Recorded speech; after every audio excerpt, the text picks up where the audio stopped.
right, it's 7 o'clock in Gardner, Kansas. Call the meeting to order. Please rise and join me for the Pledge of Allegiance. Pledge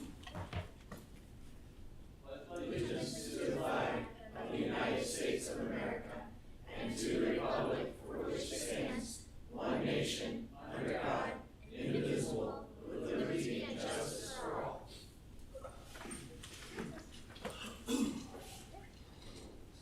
Welcome, welcome. It's a beautiful night outside, finally. The wind has died down, the temperature's good, no rain. So I'm glad you were able to join us tonight inside. We're going to start. We've got two proclamations, and the first one is one of my favorite ones we do, so I'm going to come forward up here.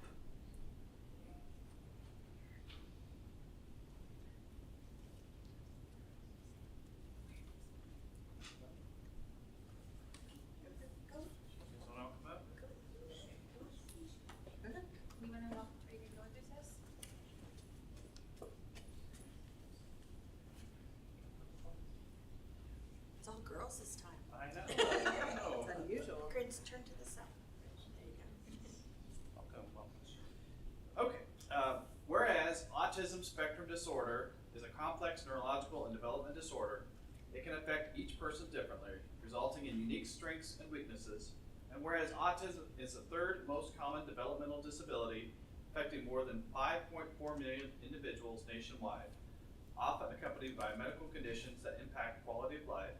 And whereas as more health professionals become proficient in diagnosing autism, more children are being diagnosed on the autism spectrum, resulting in rates as high as 1 in 36 children nationally. And whereas autism can cause challenges with verbal and nonverbal communication, social interaction, and repetitive behaviors, it can affect anyone regardless of age, race, ethnicity, gender, or socioeconomic background. And whereas a comprehensive collaborative approach will help to advance research, providing a better understanding of the many forms of autism, while strengthening advocacy efforts and ensuring access to services and resources through the lifespan. And whereas early diagnosis and intervention tailored to individual needs can have lifelong benefits, easing the transition to adulthood and fostering greater independence. And whereas each person and family affected by autism should have access to reliable information, support, and opportunities to live up to their greatest potential.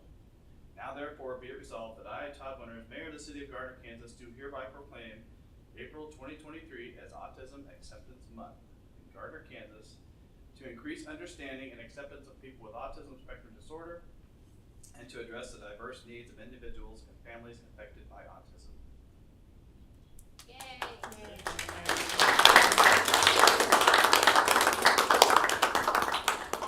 you want to say your name?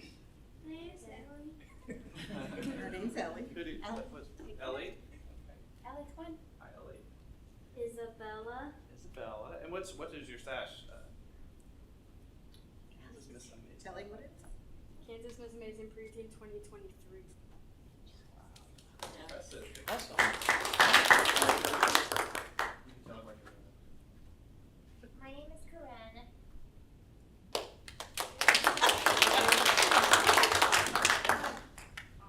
She's so old, she's almost 30. So.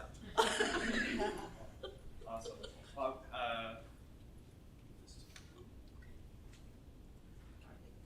Yes. all right. Well, thank you for coming this evening. I appreciate it. Thank you so much. Thank you.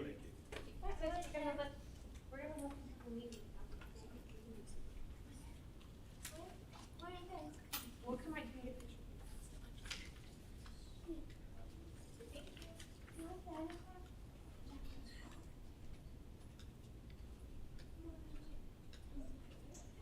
All right, and our second proclamation this evening is Fair Housing Month. So whereas the Fair Housing Act, enacted on April 11th, 1968, enshrines into federal law the goal of eliminating racial segregation and ending housing discrimination in the United States.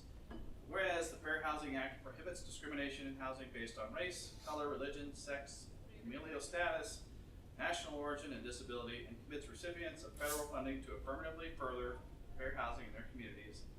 Whereas the City of Gardner is committed to the mission and intent of Congress to provide fair and equal housing opportunities for all, and whereas our social fabric, the economy, health, and environment are strengthened in diverse, inclusive communities. Whereas more than 50 years after the passage of the Fair Housing Act, discrimination persists and many communities remain segregated. And whereas acts of housing discrimination and barriers to equal housing opportunity are repugnant to a common sense of decency and fairness. Now, therefore, be it resolved that I, Todd Winters, Mayor of the City of Gardner, Kansas, do hereby proclaim the month of April 2023 as Fair Housing Month for the City of Gardner, Kansas, as an inclusive community committed to fair housing and to promoting appropriate activities by private and public entities to provide and advocate for equal housing opportunities for all residents and prospective residents of the City of Gardner. Yep. I'll give this to Dave. Okay. All right.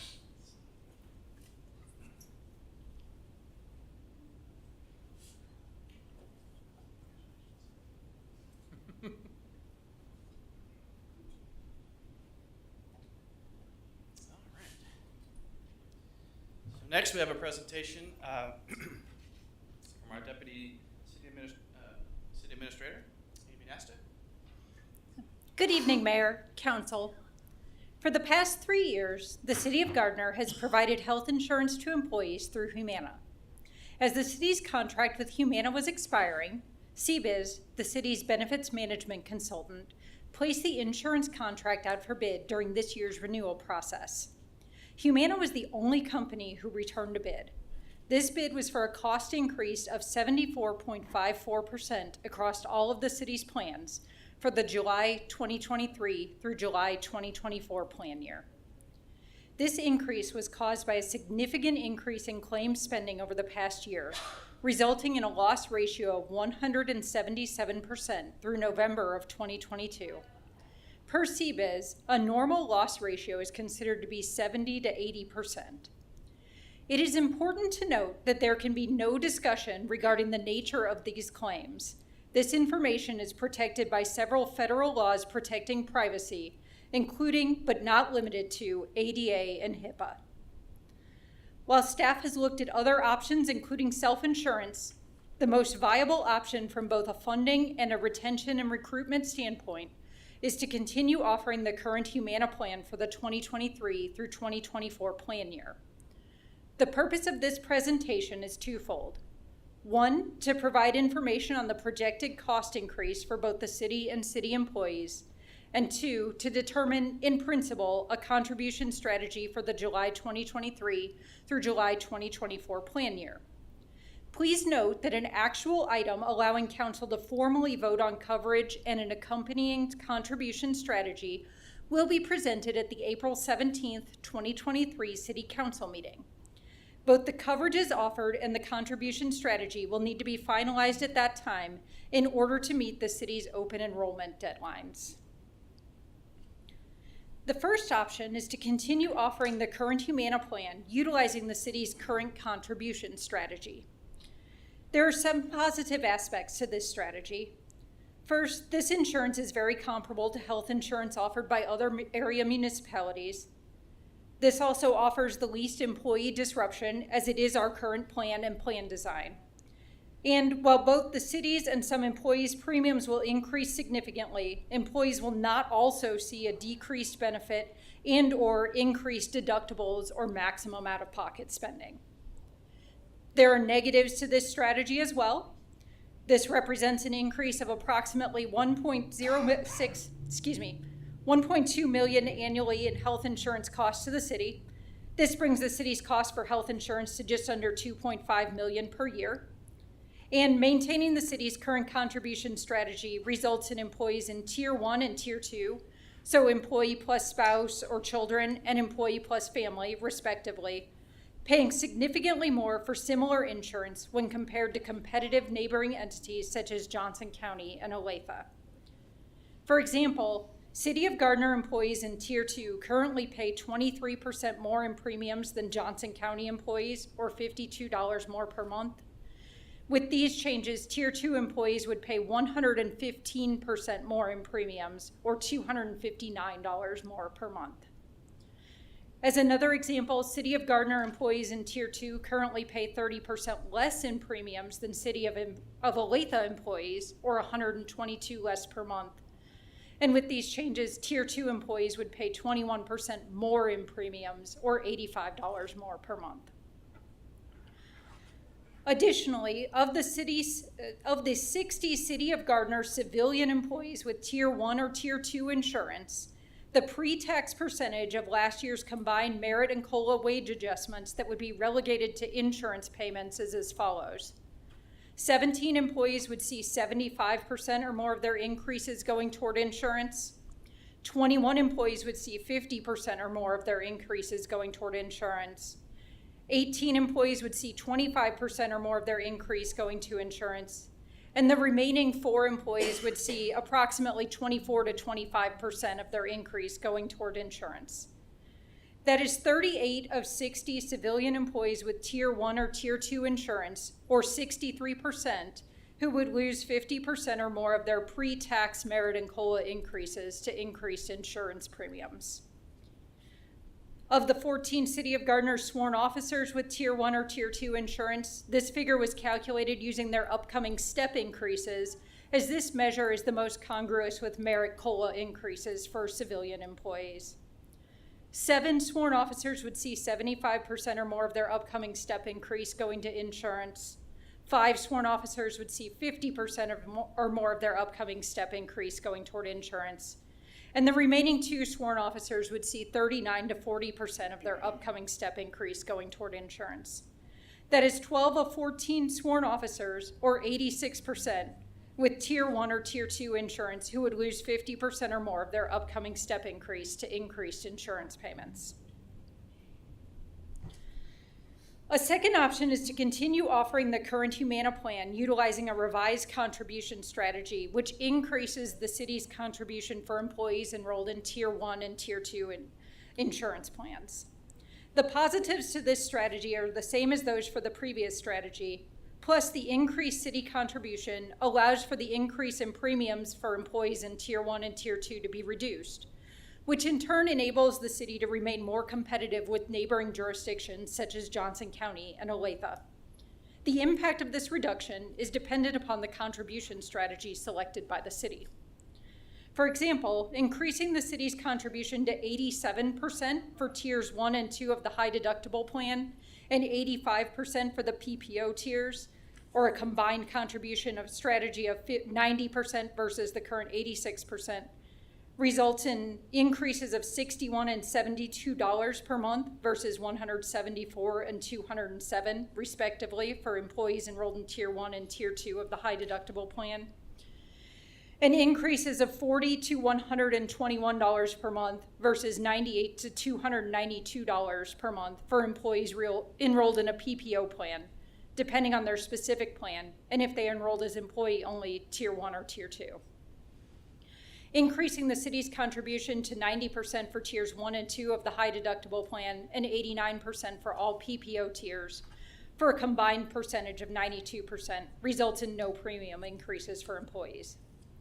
There are some negatives to this strategy as well. This represents an additional increase of approximately $1.06 million in health insurance cost by the city, increase above, the approximately $1.06 million in health insurance cost that was incurred by maintaining the current contribution strategy. The specific amount of that increase is dependent on the contribution strategy selected by the city. For example, increasing the contribution to 87% for Tiers 1 and 2 of the high deductible plan and 85% for all PPO tiers results in an approximate additional $111,000 in cost to the city for a total of $1.17 million in additional cost. Increasing the city's contribution to 90% for Tiers 1 and 2 of the high deductible plan and 89% for all PPO tiers for a total percentage of 92% results in an approximate additional $184,000 in cost to the city for a total of $1.25 million in additional cost. It should be noted that these are just 2 examples of alternative contribution strategies, one increasing city contributions by 5% for those employees not currently covered at 100%, and one intending to cover the full cost of insurance premium increases for employees not covered at 100%. There are many other viable contribution strategies available. Looking at this slide, you can get a better idea of how premiums under the city's current contribution strategy compare to employee premiums for Johnson County.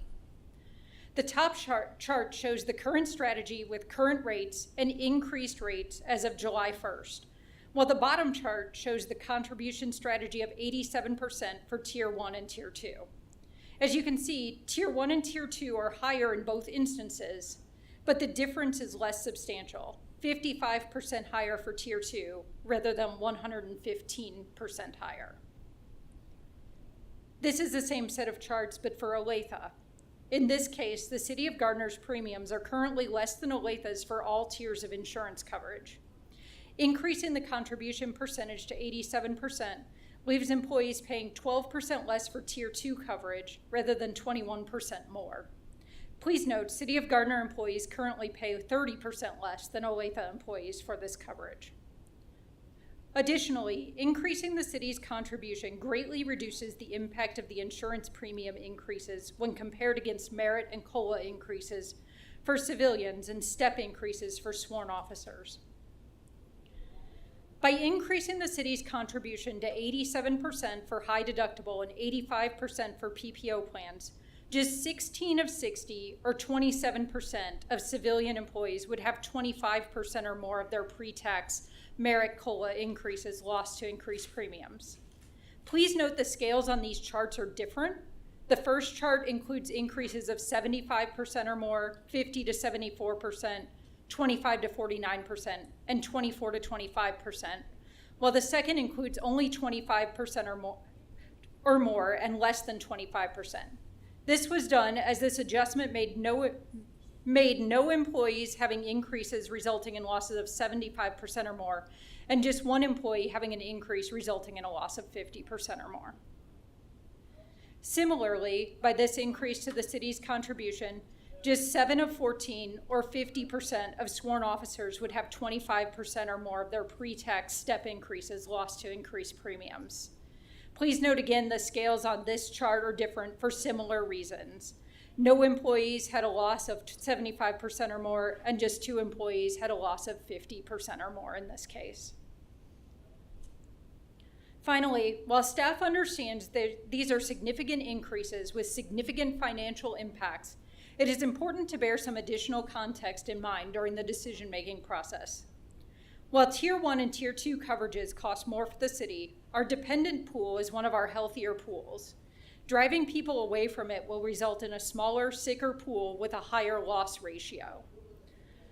Additionally, public sector has a significant focus on benefit offerings. Reducing these benefits or making them unaffordable when compared to competitive jurisdictions such as Johnson County and Olathe provides the city with significant exposure with regard to recruitment and retention. I am ready to answer any questions you may have to help you reach a general consensus on direction and/or any need you have for additional information so staff can return with an item for you to vote upon at the April 17th council meeting. Thank you. So, yeah, so you're the opposite of Matt. Matt brings good news, and no, just kidding. We kind of got a sneak preview of this. We knew it was coming. We did explore self-insurance, and that is not an option for the short term. So when staff learned about this increase, the topic of self-insurance was one of the first items that we discussed, as self-insurance offers the city the most control with regard to rising insurance costs, and self-insurance offers the city the most customization options with regard to coverage. However, it was quickly determined that self-insurance was not a viable option for this plan year due to the protracted timeline it would need to be implemented in and the complexities of this transition. So staff has engaged in the preliminary process of encouraging self-insurance, but it's important to remember that self-insurance is not a panacea and may come with additional significant costs yet to be determined. For example, self-insurance has a very high administrative burden and requires special legal and other training. This would need to either be outsourced or would require hiring additional staff to administrate. Additionally, self-insurance carries a potential for significant loss, especially for circumstances not covered by a stop-loss policy. Correct. For these and other reasons, it's important the city take the time to review and properly implement any potential self-insurance program, time that's not available prior to the necessary insurance renewal period for the upcoming plan year. Well, thank you for that, Amy. I knew you were ready for that answer. Or ready for the question. How long are we looking to renew for? Is this a 1-year deal? This is a 1-year deal, so Humana is actually exiting the commercial market. So regardless of what we would want to do here, Okay. Humana will not be a viable insurance service provider moving forward. So we got one bid, Yes, and it was Humana. Yes. And they're exiting the commercial market. yes. Is there any guarantee we'll get any bids this time next year? So there is no guarantee that we will get any bids this time next year, but fully funding the plan, so moving forward to where you're paying for more of that loss and you're reducing your loss ratio, CBIZ is pretty confident that we may be able to get bids if we fund the plan at a higher percentage rate. Okay, all right. Confident may. Yes. I like may and perhaps, but yeah, we won't. It was not a shall, and I understand that. I hate to bite the bullet. We've got really no choice but to change our contribution strategy. Then, I mean, am I not mistaken on that? I think our choice is how much. I don't think we can self-insure. I mean, that's No, obvious. no. Not going to happen. I think our only choice is with Humana at this point. Yep. Now, this might give us a year to look at other options in case we don't get bids next year. But Mark, I know you've got something to say. I have nothing good to say about I know that. it. Okay. Yes. So, Mm-hmm. considering the timeline, yes, we have no choice. The choice that we do have, we have no choice of who we go with. The choice we do have is whether or not the city picks up some of the premiums versus the employee taking the whole hit. The city's still going to take a hit. We are, but how They- much? They of it both do we are, take? right? Mhm. But how much do we take, right? That's the whole purpose of the 87% going up. Blah, blah, blah. Yep. So, I don't think, I think it's bad for the city to raise their portion, and because, you know, when the government does anything, it's tough to roll it back later. But at the same time, I don't think it would be fair to have the employees eat all of this at one time. So if we do our piece and they do their piece, both are gonna get hit. That seems the most reasonable. I mean, these people can't plan for a big change like this, hundreds of dollars a month, you know, in 2-3 months. So it seems like to me we would wanna be looking more towards the raising our contribution percentage. That's where I'm at. I mean, and I feel like we should be pretty aggressive with our contribution, not like overly. I don't know if Mark has a rubber band like I do over here, and I want to, but You got one here. We got to be flexible. Right? but It's a the big way one. I see it is we struggled last year with retaining employees Yeah, we did. and hiring employees. So if we cut into the raises that we offered by June or July, we're going to be right back and giving more raises and things just to attract employees. So we might as well try to retain as many as we can with offering quality benefits at the price that is close to that they were used to. So 87 versus 90. Which one would you pick? Because right now that's what we've been given as those options. Well, we can pick any number we want, but Right. No, but I mean, I know it's Mark, do you have anything? less arbitrary. No, I'm actively listening, because I agree with you guys that, I mean, I think we have to share the burden across both. And we can't, I mean, I think we need to stay in line with the area, and not overblow it, and cause ourselves to be in a position, like Casey's saying, to be uncompetitive and losing people again. So, whether it's 87 or 90, I think, that I don't know yet. Well, it's a $200,000 difference between the two. So No, it's, let me go back to my spot in my notes here. or 400,000. No, it would be 111,000 additional above the 1.06. The slide was incorrect where it said 1.2. It's Okay. 1.06. Okay. So it's 111,000 additional to raise it to 87% and 85%. So it's 87 for high deductible, 85 for PPO. That's an increase of 5% for each type of plan. And it would be 184,000 additional to raise it to 90%. So it's about a $73,000 difference between 87 and 90%. So that's not nearly that as bad as, I mean, obviously it's a mill. So, I mean, regardless of which way we go, it's gonna be a mill. It's not Not a whole bill. Not quite a mill, but it's a But we significant. already ate mills earlier with those raises, Yes, we did. so. Yes, we did. But I would say for that amount, our employees are our biggest asset. We can't lose them. That, in the grand scheme of things, that small of an amount, I think, I don't think we should be cutting. And I also dimes. think, yeah, if we run the risk of going too low, don't we run the risk that we don't get a bid in a year? So regardless of what contribution strategy you pick, this would still result in funding the plan at the level that CBIZ thinks is appropriate. It's more about how much do you want the city to absorb and how much do you want employees to absorb. The final number will be the same regardless. I would probably move in the direction of the 90 then. I mean, if we're gonna be paying, was it pay now or pay later? It's a lot harder and a lot more expensive to train somebody than it is to keep them. That resulted in one employee that decided it wasn't. Cost us right there, so. Tori, did you have anything? No, I agree with everybody, and I'd probably go with the 90 also. It's not really a win-win situation either way, but I think we have to do it. It's the fiscal reality. So was that general consensus then? Mark, you gonna come in at 89 or? 89 I and mean, I was 88. over here calculating, but. 88. That's fine if you. I can go with the 90%. Okay.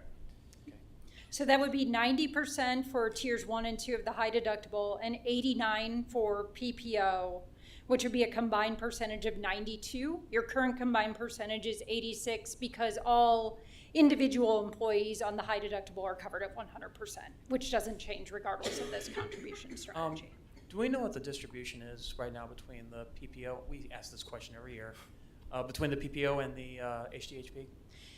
Most people are on the high deductible plan at this point. I think it's about a third on one of the various PPOs in one of the tiers and 2/3. Don't quote me on that, but it's somewhere in that range Okay. on high deductible. Amy, you said that's going from 86 to 92%. Yes. The 86% though, is that the 1.06 million? So 86% is what we currently contribute. So yes, it would be the 1.06. All right, well, it sounds like there's consensus, the 90%. Okay. I will create the item and then have it for you at the next council meeting. Thank you. Thank you. Thanks, Amy. Yeah, thanks a lot, Amy. You're welcome. Yeah, right, smile face. Smile on the She face. did with a smile. Exactly. All right. Now you're gonna tell me the city doesn't have fries. We have no public hearings. We'll move to public comments. Members of the public are welcome to use this time to make comments about city matters or items on the agenda that are not part of a public hearing. If you wish to come forward, please limit your comments to 5 minutes or less. There is a 5-minute time clock to your left. No profanity, no personal attacks. With that being said, come forward and state your name and address for the record. The podium is now open.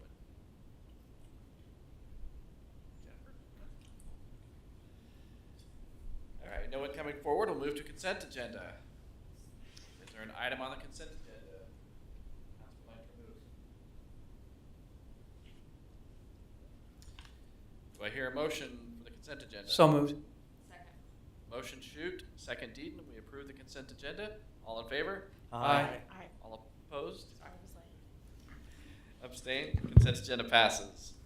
Next, we have planning and zoning consent agenda. Is there an item on the planning and zoning consent agenda council would like to remove? Seeing none, is there a motion to approve the planning and zoning consent agenda? So moved. Second. Motion Deaton, second Shoot. We approve the planning and zoning consent agenda. All in favor? Aye. All opposed? Abstained? Planning and zoning consent agenda passes. No committee recommendations, no old business, new business. Consider the appointment of chief of police. Good evening. Jim? So during the recruitment process, we received 34 applications for police chief. It was a really strong candidate pool. Through review of the resumes, we narrowed it down to 9 candidates who I interviewed via Zoom. From that pool, I narrowed it down to 5 for in-person interviews. Each candidate was interviewed by 2 separate panels. One of them was made up of myself, the mayor, Councilwoman Deaton, Amy Nasta, Chief Belcher, Danica, and CPAC Chair Carrie Kruger. The second panel was made up of 11 officers from the police department. It was captains, sergeants, corporals, and officers. After the interview of all 5 candidates, each member ranked the candidates from 1 to 5. Based on those rankings, we came up with our final candidate, which is Pam Waldeck. Pam has the experience and leadership qualities that I believe the department needs to successfully move forward in the next phase of growth and development. So with that, I recommend approval to authorize the mayor to appoint Pam Waldeck as chief of police. Thank you, Jim. We do offer public comment at this time if there's anyone who would like to speak. Council, is there any questions or comments? I'd love to have candidate Welbeck approach the podium if possible, and just. She said no. Oh, no? Well, she'll get used to talking to us. I just wanted you to introduce yourself to the whole body, and you know. Hi, I'm Pam Waldeck, and I am so excited to be here and very grateful for this opportunity. Great. Well, we're glad to have you. I think it's going to be a unanimous approval, and appreciate your interest in the position. I hope you like Gardner. I love Gardner. All right. All right. Thank you for coming forward. Thank you. Do I hear a motion? So moved. Second. Motion Deaton, second shoot, that we authorize the mayor to appoint Pam Waldeck as chief of police. All in favor? Aye. All opposed? Abstain? You'll Welcome get used to aboard. it. Yeah, you'll get used to me. I'm the troublemaker. I'm the vice chair. That's the job. Welcome. Congratulations. Welcome aboard, yes. Thank you very much.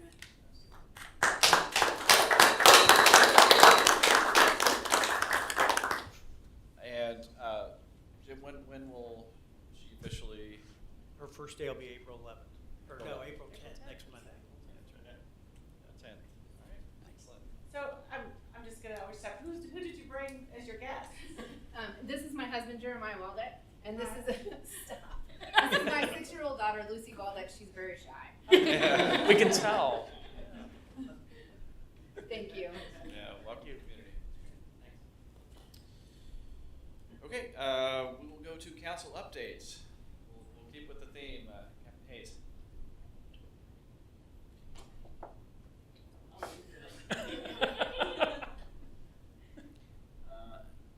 We actually have some good news at the PD. We had 5 new officers start today. We got sworn in by Captain Crowd, who's filling in as interim right now. And I just wanted to take a moment, because I'm the one that's responsible for the interview process and going through applications and stuff like that. I just wanted to thank the council for the support when we had our adjustment to the pay scale. After that, I saw a very large increase in the number and quality of candidates that we've received. So we're excited to get these 5 individuals into our family. 3 of those are already certified officers that have experience. 2 are just starting their career. So that will, hopefully quickly allow us to provide even better service to the citizens of the city.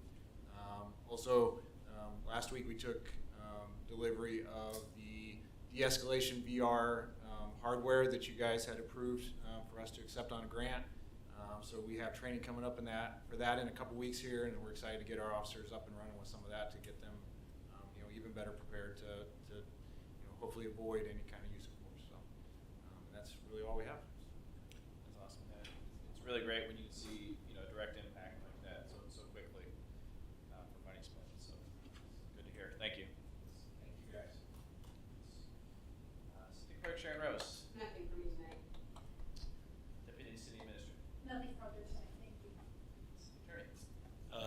I just wanted to say welcome to Pam. I worked with Pam extensively at the KCKPD. You guys made a great hire. She was outstanding there. So I think you've done really well with that selection. Utilities, Councilor Garcia. Nothing tonight. Parks and Rec, Jason. Yeah, a couple things. Soccer and baseball is basically in full swing, so we'll see a lot of activity out in Celebration Park. Hopefully the weather cooperates. We lost our first weekend due to rain. And then I think within the next couple weeks, we'll be announcing our headliner for 4th of July. Maybe that could be at the State of the City. Possibly.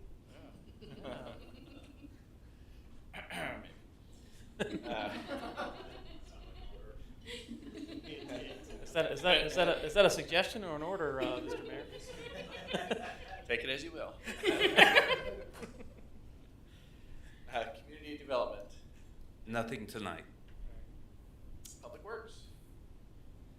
Just a quick update on US 56. The contractor's planning on shutting down he'll be doing the north half of the Moonlight US 56 intersection starting next week. So that's going to be a major detour for traffic.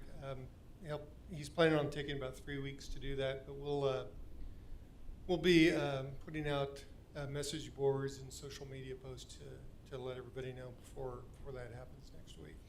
Do we have a detour? Yeah, what's the? We're getting one from them. It should be tomorrow to review it. We don't do detours on local streets, so it'll be on collectors or arterials. Madison, probably. Madison would be the most likely way to get around the situation. Yep.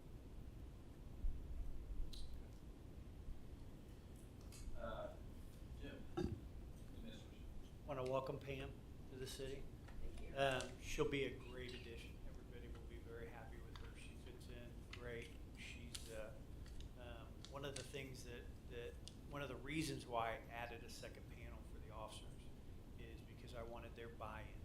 And I've always told them I wanted a police chief, and I thought it was important for the police chief not to rely on positional authority, to be somebody that they wanted to work for, and she was their unanimous choice. So that speaks a lot to how she presented herself, and really happy to have her here. So I think everybody knows this, but next council meeting will be Amy Nasta's last meeting. She took a job as a city manager in a small city in Colorado. So we'll be saying goodbye to her at the next meeting.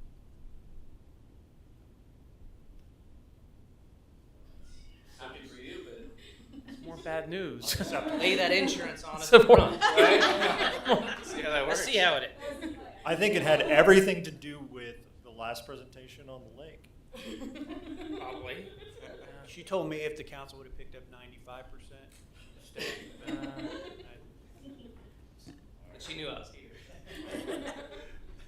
that's all I have. That's a huge loss.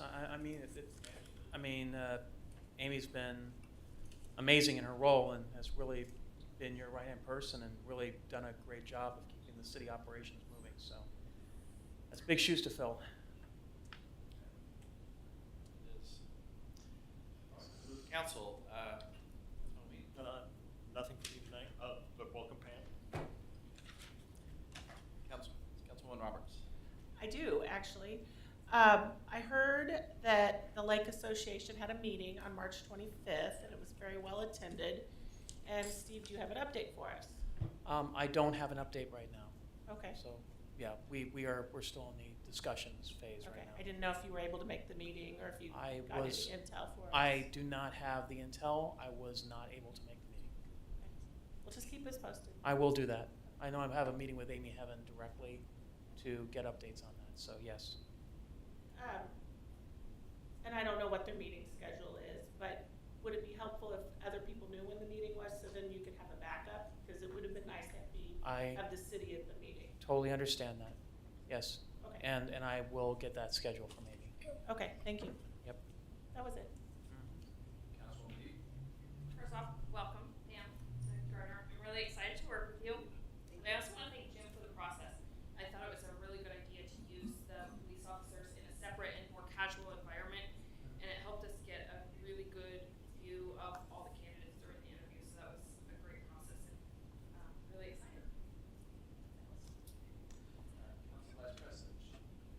Nothing. I think I've said my piece about Ms. Waldeck, and I am very, very happy to see her coming on board.